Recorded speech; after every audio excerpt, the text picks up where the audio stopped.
Zaka closed, then it became Dream. Yeah. Okay, then Dream lasted not long. It became Vice. Yes. You remember? Yes. Yeah. Then Vice lasted not long also.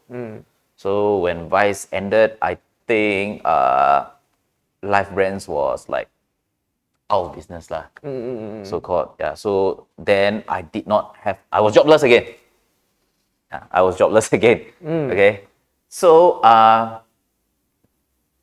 after that, Yep. okay, I was offered another contract.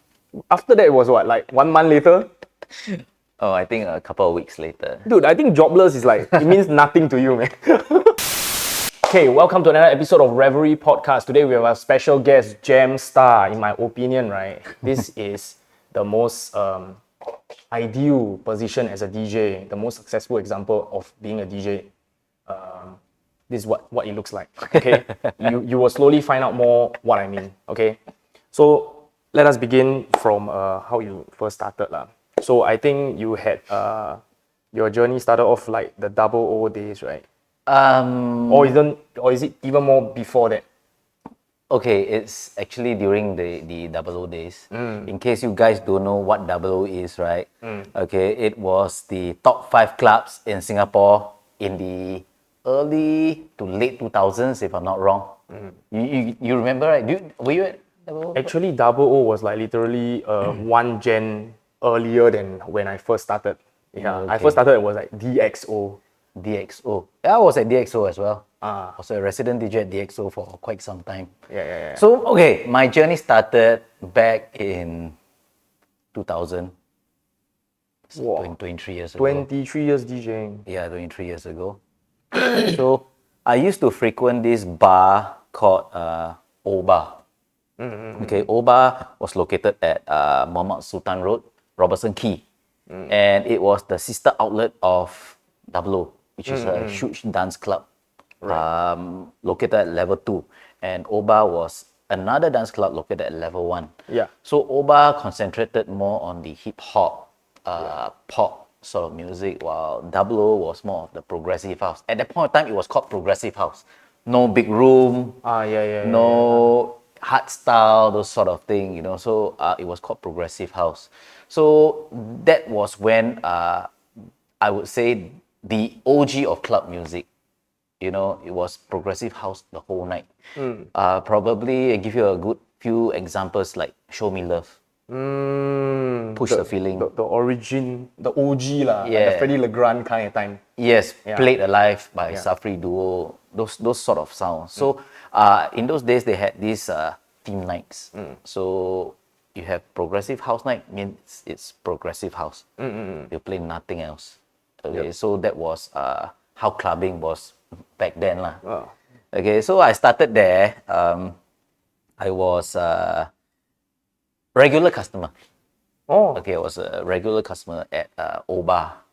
Okay, and I got to know this DJ. His name is Jeffrey. Okay, but unfortunately he passed away just like 2 days ago. Yeah, so I would say he was my mentor lah. He was the person that taught me and brought me up lah. Is he a DJ there already, or is he like a customer? No, he's a DJ. He's a resident DJ at Oba. So so he passed away 2 days ago, and it's quite a sad thing for me because without him, without Jeff, there won't be any GEMSTARR today. Yeah, so Are Jeff. you around same age, or he way older? He's way older than me. He's 53. Oh, okay. Yeah, 53 this year, I suppose. Yeah.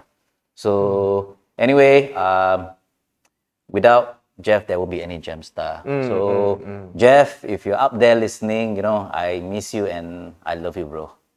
Yeah, so back to the story. Okay, so I was frequent at this club called Oba, and I was always standing beside the DJ console. And those times, right, we do not have controllers, you know.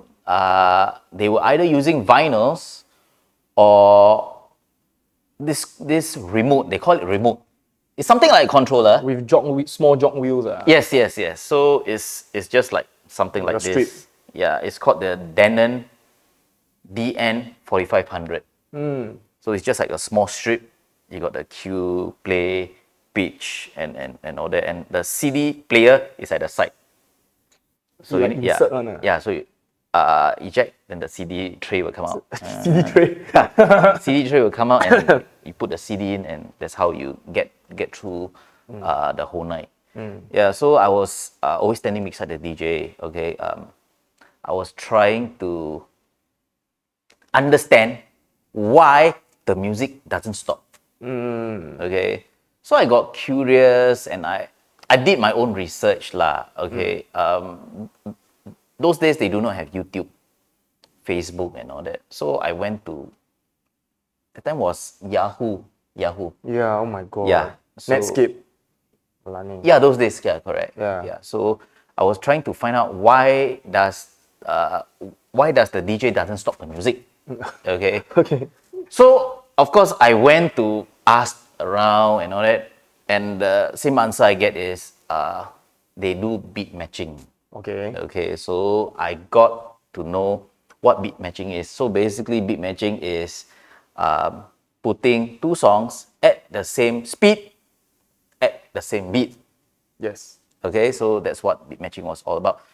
So I was really interested in the whole DJ thing lah. And also at the back of my mind was like, wow, this is amazing, something which I want to learn, you know. And wow, that I can make people dance, I can make people happy, and all that. So as time passes, I found some money lah. You know, last time I was still in poly.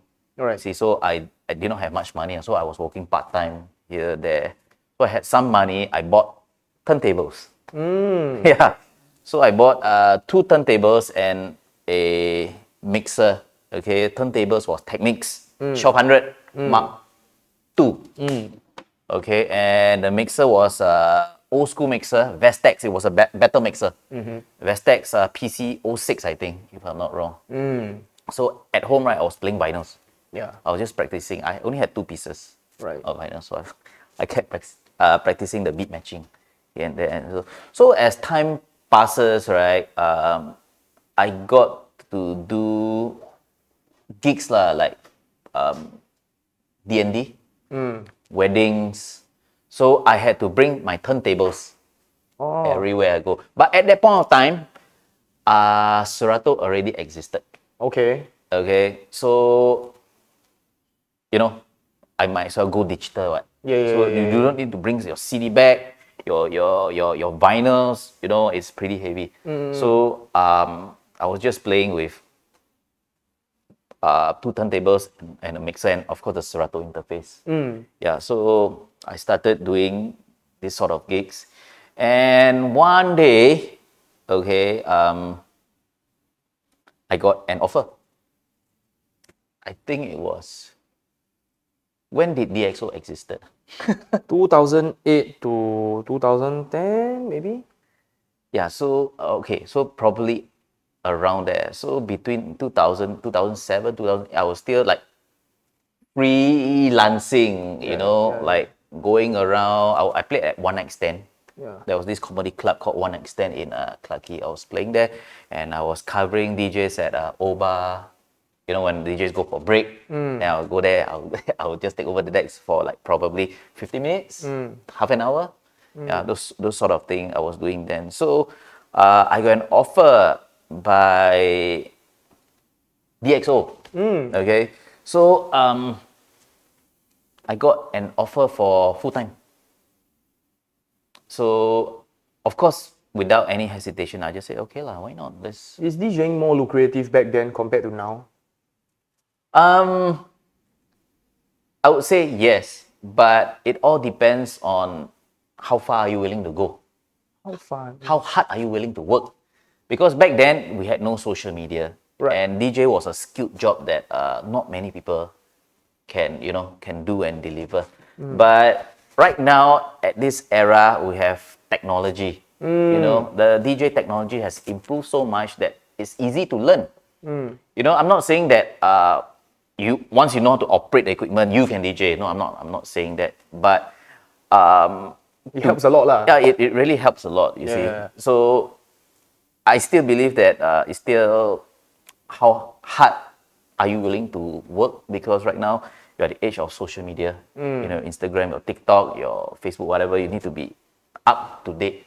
You still need to consistently produce videos, content, and all that to keep yourself up there. Because if you're not up there, people will just overtake you. Yes. Yeah, so Correct. I believe it's still how hard you are willing to work for it. Yeah, so I was offered a job at DXO, so I took it up without any hesitation, of course. So that was my actually first residency, like official first residency. So I was at DXO, I think, for about a year and a half. Yeah, so I had to work with a live band there because I think they changed the concept because it used to be a dance, big room dance club. But I think back then they changed the concept, so I had to work with a live band. So I think in 2009 or somewhere in 2009, if I'm not wrong, I was offered a full-time contract with Double O. Of course, I said yes because Double O is where you started, or? yeah, where you started. Yeah, that's where I originally so-called started. Okay, so again, without any hesitation, I said yes. Double O was at that point in time was the top 5 clubs in Singapore. Yes. Yeah, so without hesitation, I just joined them.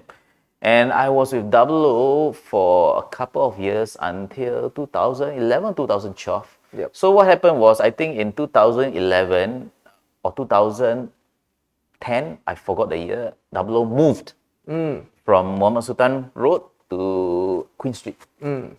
Okay, so I was at both Double O outlets. Yeah. Okay, so when we moved to the second venue, which is at Queen Street, right, we had issues. Okay, probably it was near housing area, near residential. So the MP got involved, and eventually, it's not about not making money. It's about a club establishment near a residential area. So we had to go lah. No choice. Shift again. No, the boss decided to just call it quits. Yeah, call it quits. Yeah, so after Double O, okay, immediately I was offered another contract. Damn, your hot stuff, huh? Hey, just before you continue, right? During your era, right, it's very popular for people to take up battle DJing, to like build their reputation, right? Yeah. But I feel that you are one of the few that go against the grain. That means you don't really go for that kind of thing. Correct. Yeah. Because what is that, like a conscious decision, or maybe a strategy or something? No. Okay.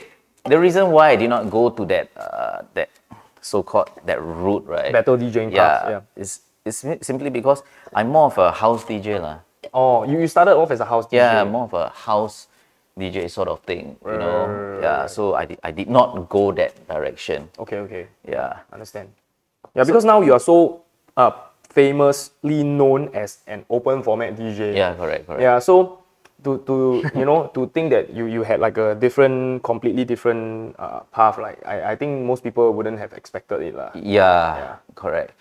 Yeah, so anyway, once Double O closed, I was offered another contract. Oh. Okay, by this company called Massive Collective. Okay. Do you know? Promoter company, right? Yes. And a lot of my Zouk ex-bosses also from there also. Yeah, correct. Yeah. So we're gonna have Benjamin Yap soon. This guy is crazy, man. This guy is crazy, dude. Yeah, so I joined Massive Collective. They were the largest, I would say, the largest lifestyle entertainment company at that point of time. Yes. Correct. Between 2011, 2010, 2011. They took over, man. They took over.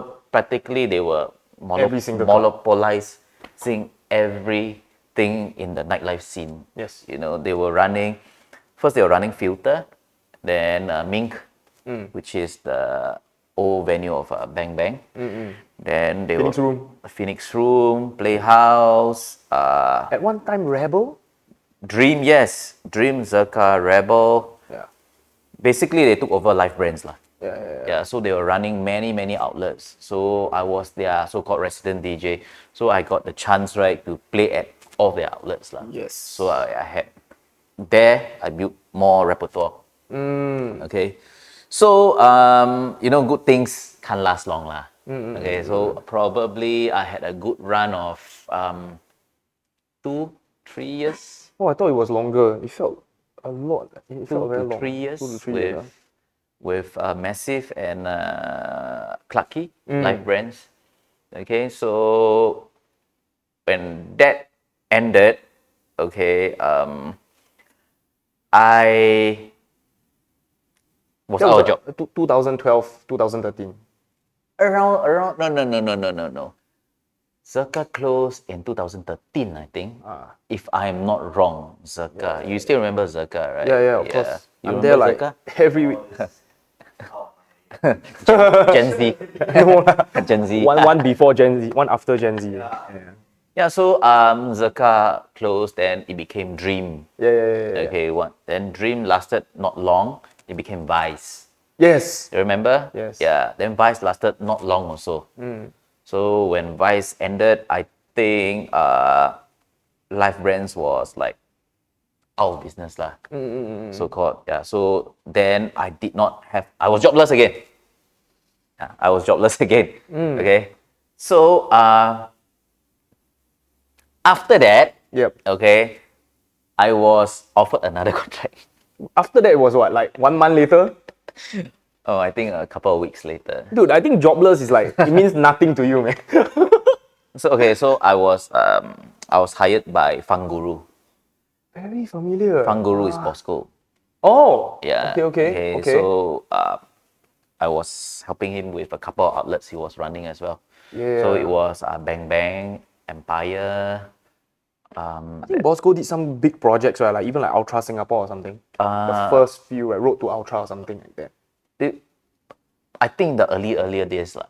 Yeah. So he was one of the booking agents lah, of Singapore's biggest booking agents at that point of time. Right. Yeah. So I went to join him and I was hired again lah. Okay. So again, good things don't last long. Okay. So we went our separate ways. After I think 1 or 2 years. Yes. Okay, so at that point of time, the clubbing landscape was already changing a lot. In what way? Already. I would say the clubs was a lot dependent on promoters.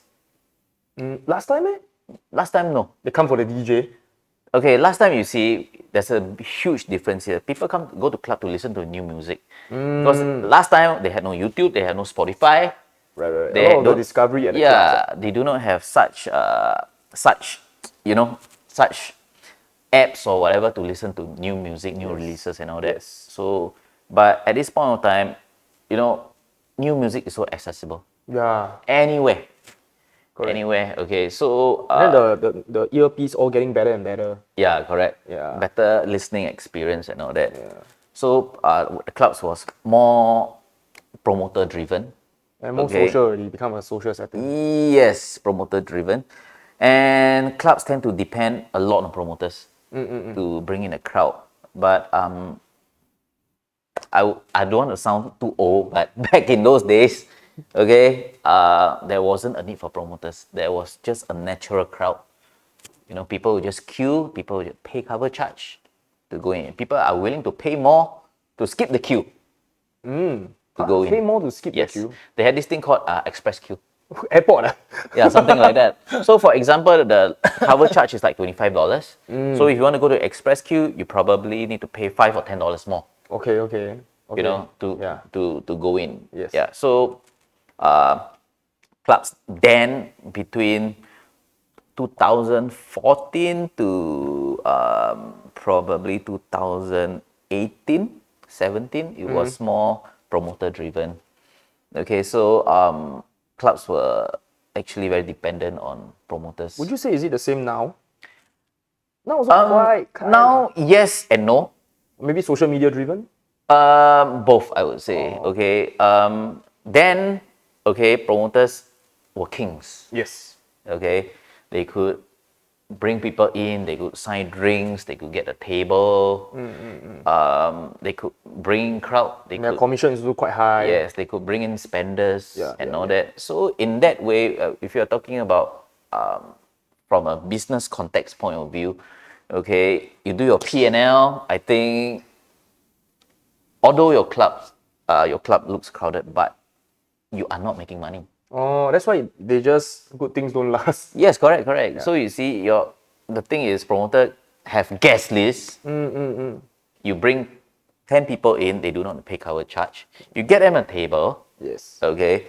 You get them 2 bottles of vodka or whatever. They drink for free. They pay nothing. So the revenue is still zero. Actually negative. Yeah, negative effect, yeah, negative. yeah. So, I mean, clubs were, I think at that point of time, it was a war. War as in like, whose club look more packed? All right. Yeah.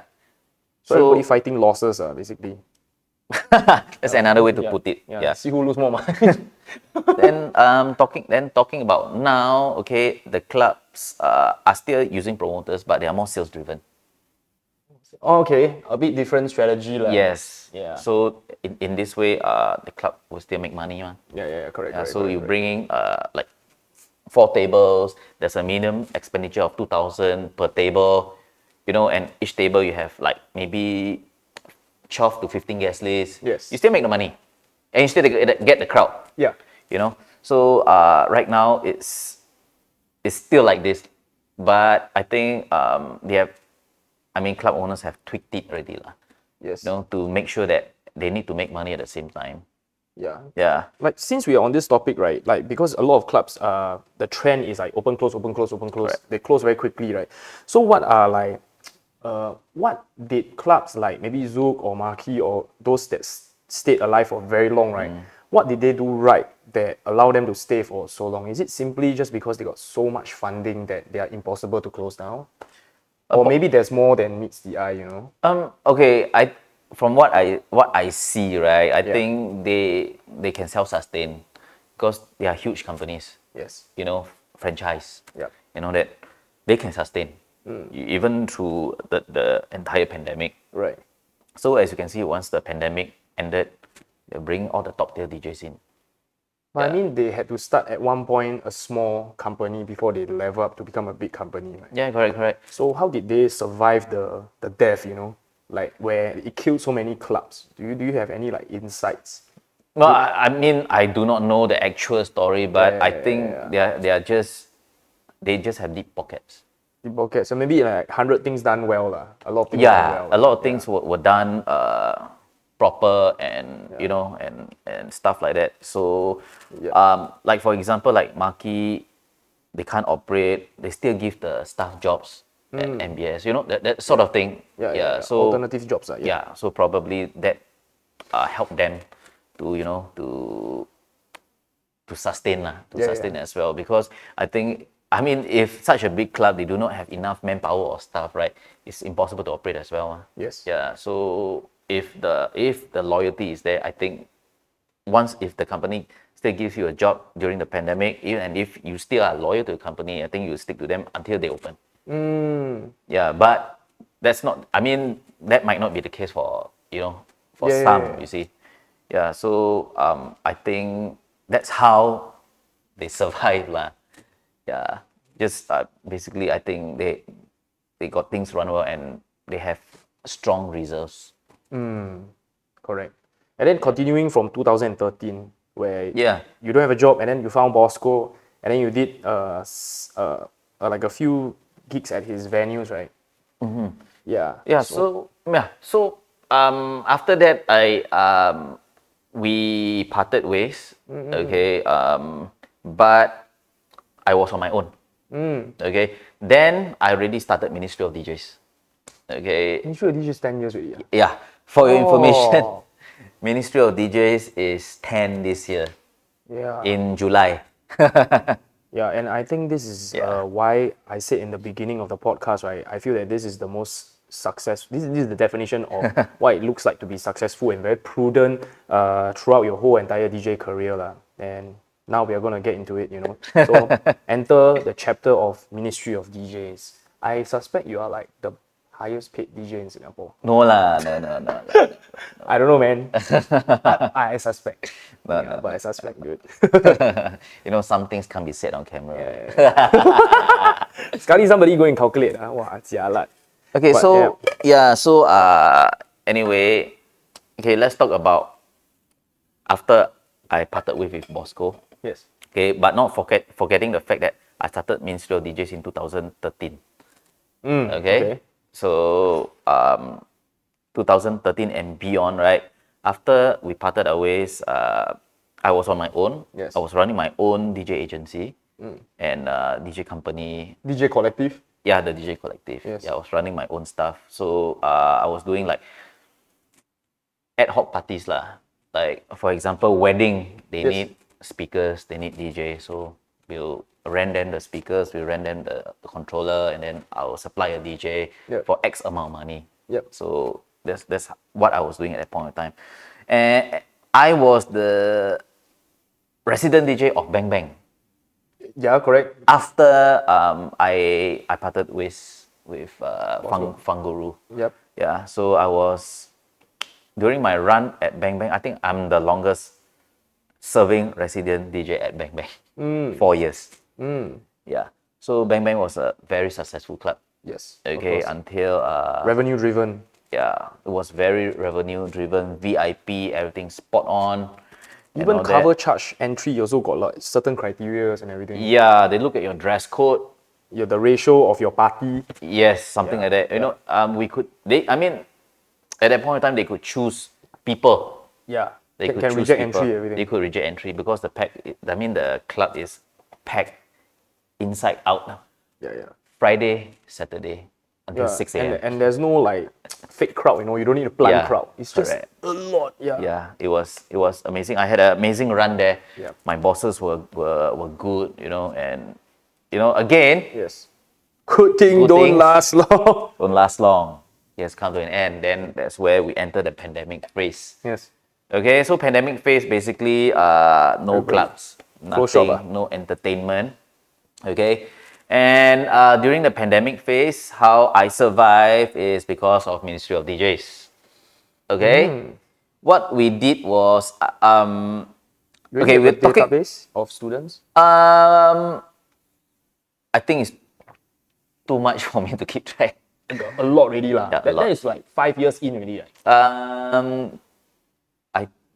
5 years in already. Yeah. 6 years in. Around pandemic there. 2019, right? Yeah. So how I survived through the pandemic is Ministry of DJs. Okay, so at that point of time, people were talking about pivoting. But DJ pivot to what? You know? So I was watching YouTube videos, Facebook videos, and I say, hey, people doing live stream. Okay, I'll do live stream as well. Yes. Okay, so I just did, although no money, doesn't matter. I just want to keep myself active as a DJ and keep the brand relevant. Yeah, keep it relevant. So I did live streaming at home when I was locked down, and when it opened up a little bit, right, I did live streaming in our studio. Yes. So we had weekly live streams. I mean, you have been there. Yeah, you have been there. Yeah. Yeah. So we have been doing this weekly until like so-called the end of pandemic lah. Yeah. So until today. What keeps you going? You know, in pandemic, everybody is like so depressed and stuff. I remember like only a few of us, myself, yourself included, and maybe like 1 or 2 other people were still like continuously pushing out content, right? Yeah, correct. But what was that drive that still keep you going? Where everybody's just, oh my god, you know? Yeah, I'm just thinking it's just passion. Because you have passion for something, right? You will not give out on it, what? Whoa. So do you believe that the pandemic is going to go on like for very long? What was in your head? Like, how do you picture it? Okay, I wasn't really worried about like clubs not opening forever, because someday it will open. That is for sure. You know, it will open. Yeah. So I was looking. I mean, everybody was looking forward to the day where clubs can open. Okay, but until then, I was still conducting online classes. We had online classes. We had live streaming and all that. And how I make money is through paid corporate live event, Yes. virtually. Yeah. Those kind of Microsoft team with 100 people. Zoom with so they had like international conference, like ASEAN conference, some big company, they were looking for this sort of entertainment, which I think only I had, right? Yeah, so I had this thing, and we just survive on virtual shows. But how often do all these come? Once a month? Once or twice a month, and it's not long hours. It's like 45 minutes to 1 hour. Correct, and because that is so rare, right? Not so many people are so ready to have this setup, right? Of course, you can charge a bit more. Yeah, definitely. And two shows, you can survive the money. Definitely, we are not talking about local companies. Yeah. We are talking about the MNC, those overseas one, regional type. Yeah. So that's how I survived through the pandemic, lah. Yeah, and talking about Ministry of DJs now. Okay, Ministry of DJs. This is our 10th year, and I think we have so-called conquered every DJ brand. Like partner with partners, equipment, dealers, record pools. Yes. So record pools, I think we have like Club Killers, Beatport, Beat Source, Ableton. Software Ableton, Serato. Yeah. And what else? UDG. Okay, talking about hardwares. Okay. Pioneer DJ. UDG, Pioneer DJ, Numa. We've got Denon. We have Numa, Denon, and Rain. Yes. Rain. Yeah. TikTok as well. Yeah. Yeah. So all these partnership basically entails that your students come, they will get like specific discount, because of your relationship with all these brands. Yes, correct. Yeah. I mean, of course, not on all items, lah. Selected items. Of course. Selected. That is really crazy enough. Yeah. Yeah, it's insane really. Yeah, when you are like telling us, hey, you got this promo code, I'm like, what the hell? Crazy. So yeah, during that let's still stay a little bit at the pandemic chapter lah. And then like, what is your routine like in the pandemic? Do you just like every day wake up? Okay, I do DJing. You try to keep it in your routine every day. Daily routine during the pandemic is very, very simple for me. You wake up, play with my kids, start to drink beer. Wow, a lot of distress. No, because there's nothing to do. You understand? There's absolutely nothing to do. Yeah. Okay, so bored, Yeah. bored. You get bored of watching TV, that. So you just drink beer, lah. Right. So I just drink beer like almost every day. Then what is your like your philosophy when you are like teaching students at Ministry of DJs? I think you are. I don't even think I know that you are the most successful DJ school in in Singapore. And thank you. What is the formula? Because you already have like conquered like MOE, Ministry of Education. You have like officially certified. Okay. I think it's consistency, lah. Because what's your question again? What's your philosophy for teaching students? I don't believe you want to like go too in depth in the lessons. You want to keep them interested first before you progress. Okay. Honestly, I don't really teach now. Yes. Because it's now more autopilot already. So my so-called my vision, right? Yes. Is number one, keep people interested. Yes. How to keep people interested? If you're telling me for a newbie, okay, to come in for a 1 hour lesson, just looking at vinyls and playing vinyls, do you think this would keep them interested? Probably not, but back in the day, I had to learn drop the beat for 8 hours, bro. 8 hours, learn how to drop the beat. So that's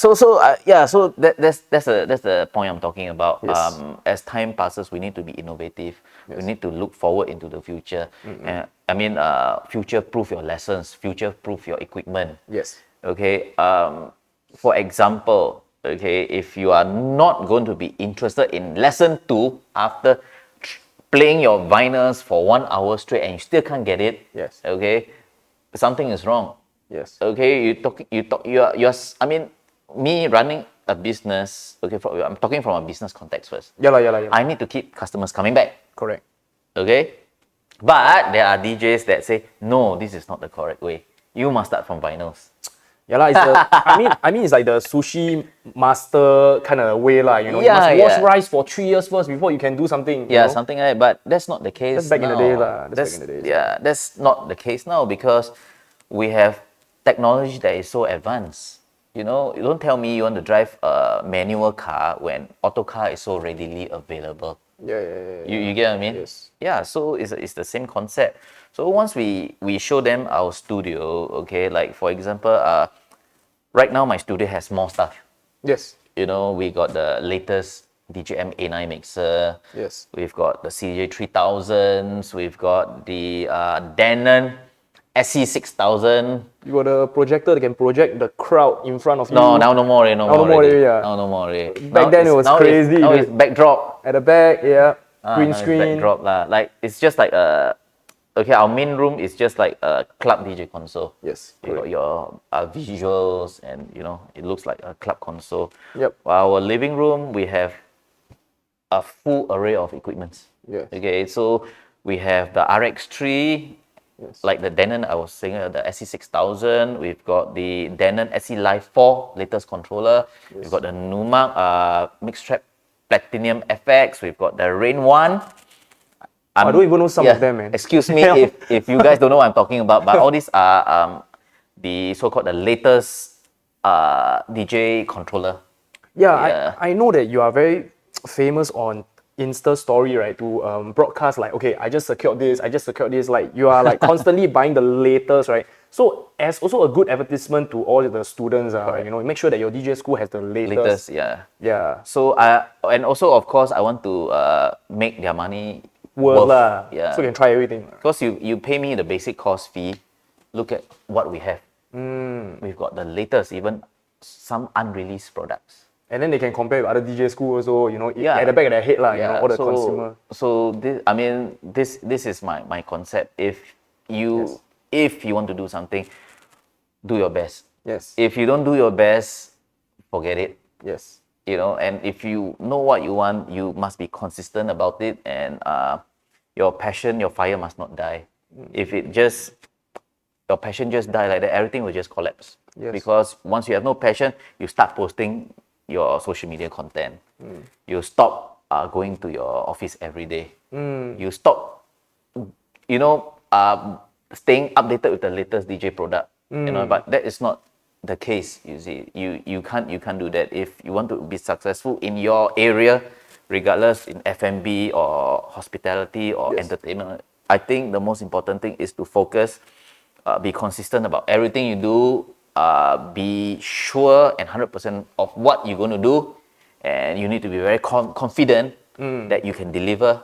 Yes. And make sure that your staff get paid.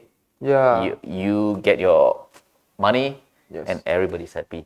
Yeah, and especially now, you know, you're expanding and you have quite a lot of instructors, and a lot of people relying on you also. Yeah, correct. That's the thing. So the extra pressure to make sure that each student comes and stays, you know, is even higher. So, yeah, like what you said before, like how do you like combat some certain people's views or like this DJing lesson plan, right, being like so-called watered down? Okay. Or would you say actually, right, you will get the full entire DJ lesson, right, if you finish the whole entire course, but the first few is like appetizers, you know? No, okay. We are actually quite structured because Yes, of course, yeah. I was self-taught. Yeah. So I've been through the entire process myself. Yes. So I wrote the course myself. Yes. So I can say our courses are very structured. Structured in a sense whereby you learn how to crawl, then you walk, then you run. You know, imagine first lesson we go through, oh, here's the filter, you need to twist the filter like this. So it doesn't work that way. And I think structure also in a way that like instructor 1, 2, 3, 4, right? You can learn from any of them and you still get the same result. Correct, same. Yeah. I would say same result, but different style. Oh, yeah. Yes, for example, some instructors specialize in hip hop, Yes. Some instructors specialize in EDM, some trance, those sort of thing. So I would say we fairly get the same result because I have goals for every course. Okay, for example, the basic course, right? The goal is to operate the equipment independently and create your own mix. That You means need to learn how to fix everything. I wouldn't say fix everything. I would say know how it's connected. General idea. Yeah, Yep. because my studio has too many wires. Yeah. I can't possibly And too many new equipment. Yes, too many. Yeah. Even with your Yeah. experience, you also lost. Also. Correct. Yeah. So Yeah. so I would say structured and very simple things like cue, play pause, tempo, pitching, all that. Yeah. So it's very very structured. Right. So the next level of expansion is, of course, to target like Ministry of Education registered schools to plan your courses lah. So we are already there. Yeah, correct. Yeah, so- That's what you did. Like after you open, and 5 years later, then you did that. That's like No, your actually next the first year level, we did that. right? First year you did that. We did Oh, that already. okay. Yeah. So the schools right now I do not know, but I guess they are toning down on Extracurricular. extracurricular. Extracurricular. Yeah, something like that, I would say. So it all depends on the school as well, because right now we are in the NAC AEP, National Arts Council Arts Education Program. Okay. Okay, so if schools want to engage us, right, they can get subsidies up to 70%. I think 70%, if I'm not wrong. Then the government pay the rest. Yes. Okay. Yeah. So this is something big for us as well. So I'm just waiting to push this out. And then you also entered Skills Future.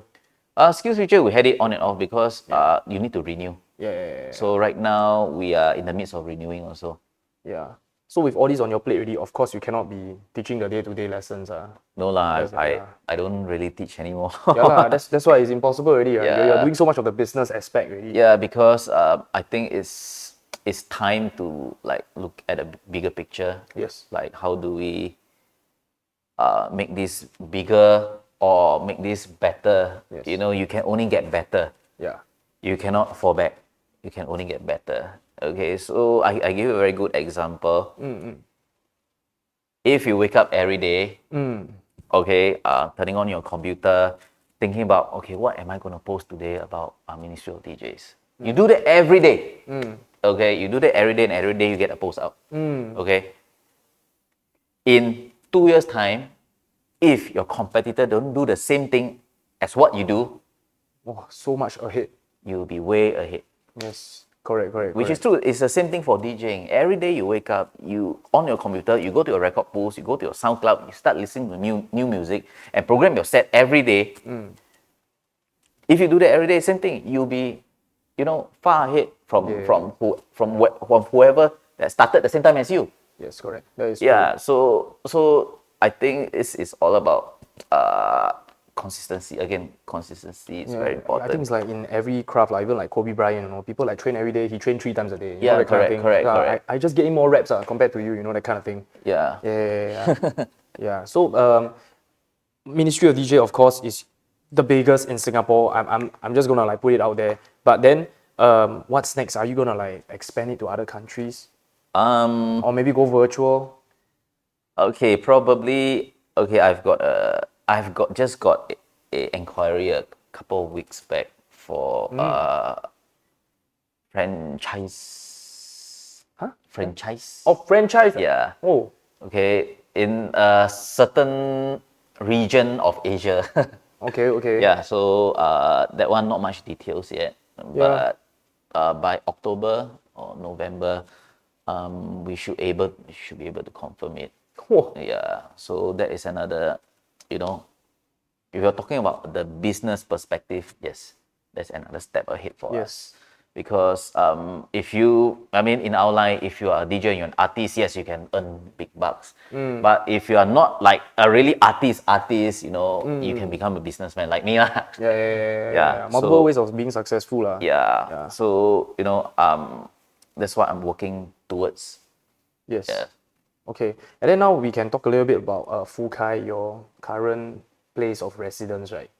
I wouldn't say current place of residence. I would say regular ad it's hoc? like regular ad hoc. Yeah. So it's located at Chimes. Yeah. B1 beside Simply Retro. So with that we play mostly open format. Big room, mashups and all that. Yeah. So it's open from Wednesdays to Saturdays, from 9 p.m. to 2 a.m. I think Yeah. hey, this is actually a better concept. Do you know that like a lot of US clubs, right?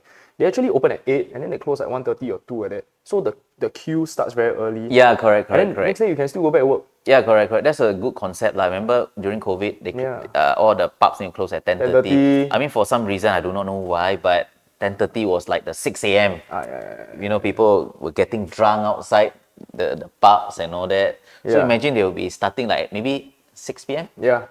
Yeah. Yeah, I think it's a rather cool concept lah. Yeah. But right now everything's open already, so. But I mean, yeah, lah, the Singaporean thing, very hard to change. Lah. Yeah, But it's a Singaporean thing. So even Australia, the club also closed quite early. yeah, correct. Even Bangkok also, 1 a.m. Oh, Yeah, they but close at 1 a.m. start early. The Yeah, they moment start after early. dinner, boom, go already. Correct. Yeah. So I think maybe you think this culture can be implemented? Hey, I wanted to try it actually because when it first opened, right, I wanted to discuss with like certain club owners, but then they said that the reality is people just don't want to come out early. They want to like pre-drink, have chit-chat session, heart-to-heart talk with their friend in their friend's house correct. before they actually show up at the club. And then when they come to the club, they only come for a very short period, like 1 hour, 1 and a half. to 2:30. Yeah. Then boom. Correct. Yeah. Yeah, I mean, if you start early, you encourage spending early as well. Yeah, precisely. Yeah. So, but the Singapore club culture is like this, Yeah, and then you can have a little bit more journey in your music. But Singapore is just pam, chain song. Yeah. I mean, this is a local culture which I think is very, very hard to change. Yes. Because it's like this. Yeah. It is like this. If you play songs that people don't know, Just one song it takes to clear the floor. the dance floor will just clear. I mean, that is the reality of things. Unless you are that good, okay? Weave in and out lah. Yeah, you are that good that you can hold the dance floor with tracks that people don't know, but you still drive. You still drive them to dance. Yes. So I mean that takes a lot of talent and So Also knowing your different territories, different clubs, Correct. how they react also. correct, you're a different type of crowd. Yeah, and then looking at Ministry of DJs, you are probably like one man doing like 1,000 things, right? And then you have your instructors to take care of and everything. But then you still try to keep your passion alive by like doing regular DJing gigs. Correct, Isn't correct. it like too much? Or do you foresee one day you will stop DJing and just focusing on Ministry of DJs? Or you just gonna like do everything? I think I will still continue to DJ, Right. but probably not as much as before. And I'll still try to continue to build the brand lah, because what's most important is the brand behind this. It becomes a household name. You get what I mean? Yes. I'm sure now when you just started to DJ, first thing that comes to your mind is Ministry of DJs. You get what I mean? I remember that time Yeah. you tell me to search DJ school. Then we just search DJ school. Just Ministry of DJs, so many multiple search results. correct, Literally optimized SEO, everything. And I did not pay for it. Okay. Yeah. It's organic. Yeah, it's organic. Okay. I was lucky at that time because there wasn't much DJ schools around, and so happened that I posted on Facebook and there was a lot of traffic to the website. And your content is And also very consistent. and it just went up by itself. Yep. Yeah. Now I think we're Google top search for many years already. Yes. We're Google top search. Yeah. Yeah. And do you like ask the students to leave a review or something to Of course we do. No obligations. Yes. We ask them, hey, If you like it- if you like it, please, Yeah. give us a good review lah. Yeah. So this is how we slowly build. Right. Yeah. And what is like the general age group, like your most popular age group? Okay, I would say between 24 to 34. Oh, that's surprising. I thought it was gonna be like pre-teen or something, like the Depends. very young.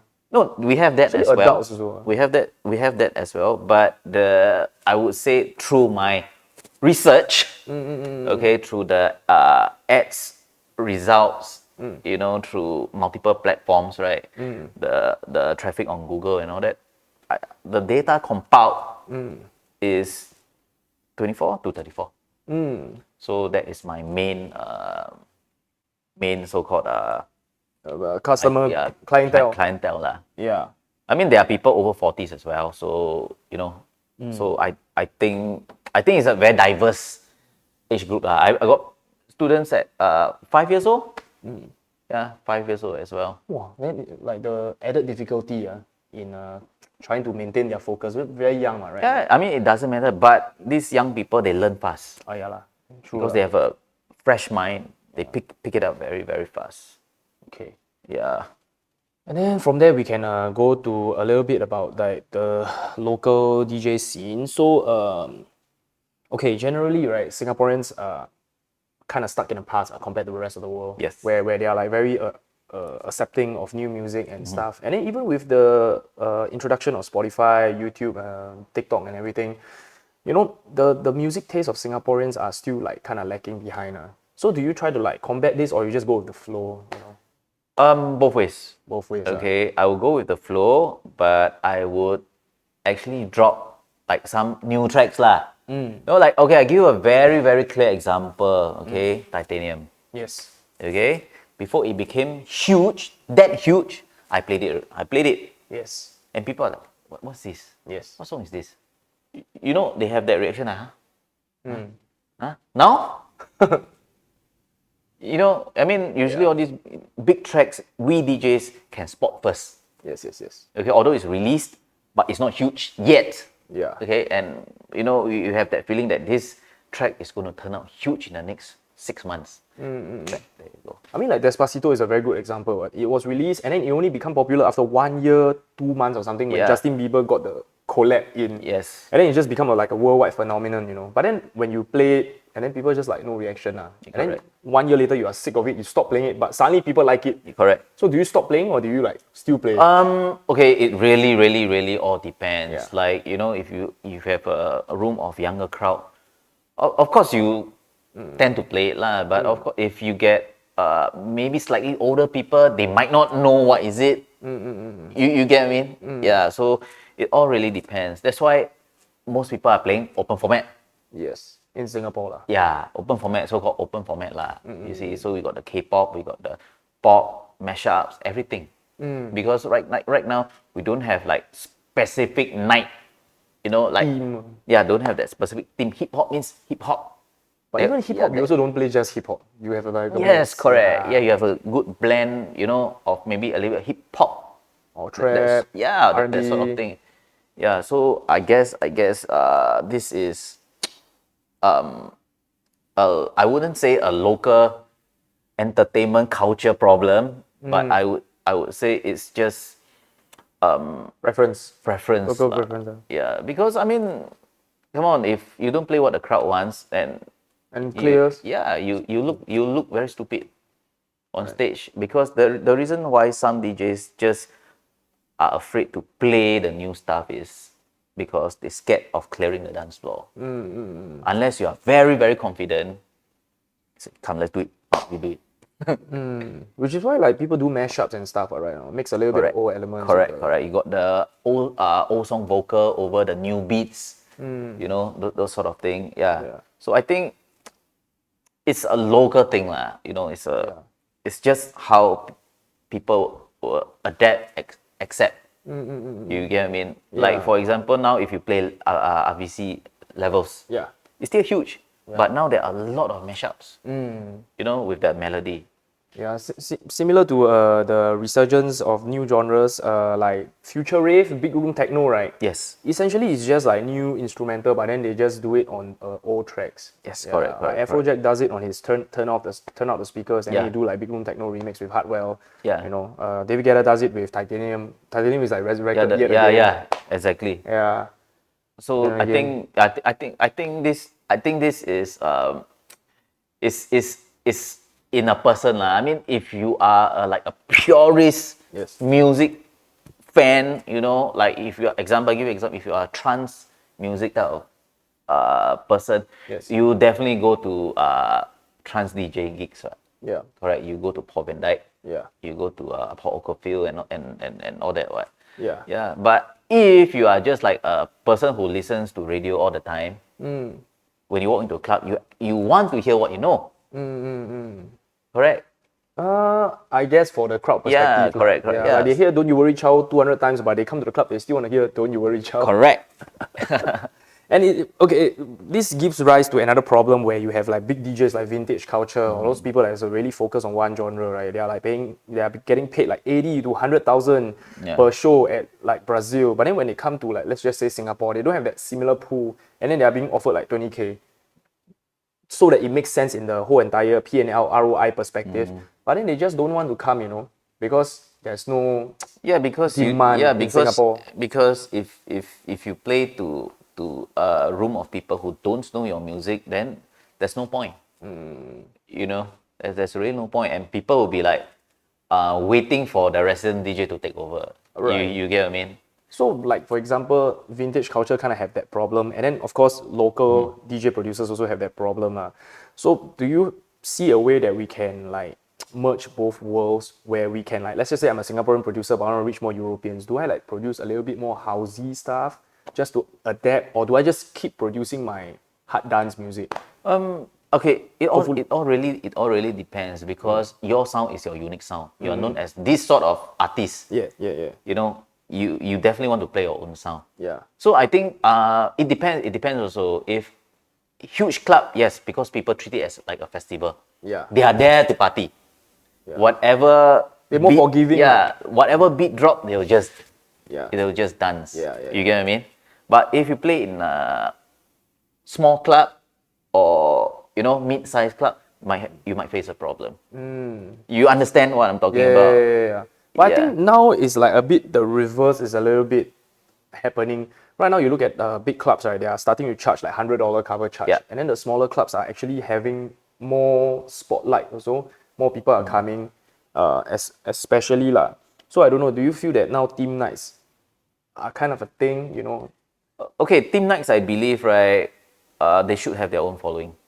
Oh, their own photo. Okay. Yeah, they should have their own following. So if you can negotiate, with a venue that, hey, you know what, I've got this night, I can have X amount of people, we can sell X amount of ticket, you get certain percentage, we get certain percentage, we bar, we get certain percentage and all that. It's definitely workable. Yeah, but if you just going blindly with like, hey, you know what, I want to do this night, without any strong support, and you if you can't deliver, and that's it, man.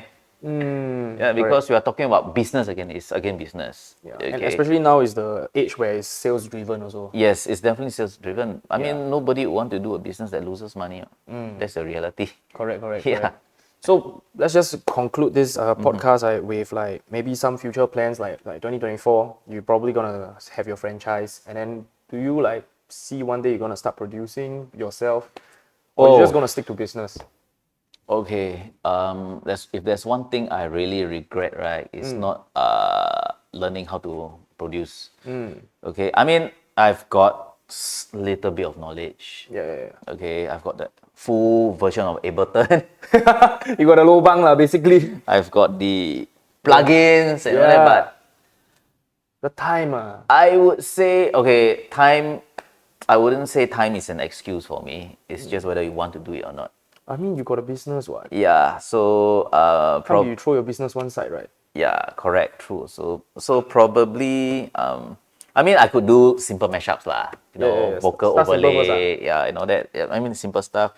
But if there's something I want to look forward to, probably is going to like be very fluent in Ableton. That's what I'm looking forward to lah. So you can kind of like host your own masterclass maybe one day. It's more of a personal development thing, because I got my guys to do all this music production workshop and all that already. They are already very well established. Okay. So yeah. And then maybe any possible like guest speaker on your classes, like guest instructors. Who do you like want to get your dream guest instructor? Okay, we used to do that. Yeah. Remember you did Yeah, there's one. turntable. But maybe like a more international scale. Yeah. Look at Jazzy Jeff come and teach hip hop. I haven't thought of that yet, actually. Okay, thanks. I really haven't Royalty thought of sum that. for me, thanks. Yeah. I think it's quite interesting. Like, maybe you have like Lost Frequencies come here to talk a little bit about production, something like that. Add a little bit more flavor. Possible? Yeah, it's possible. Yeah. But we'll see about it. Yeah. I mean, I usually take things at a time lah. Yeah. Whatever Because comes, it's a huge comes. level up. Yeah, whatever comes. Yeah. Okay. So, thank you very much. This is Revelry Podcast with GEMSTARR. Bye.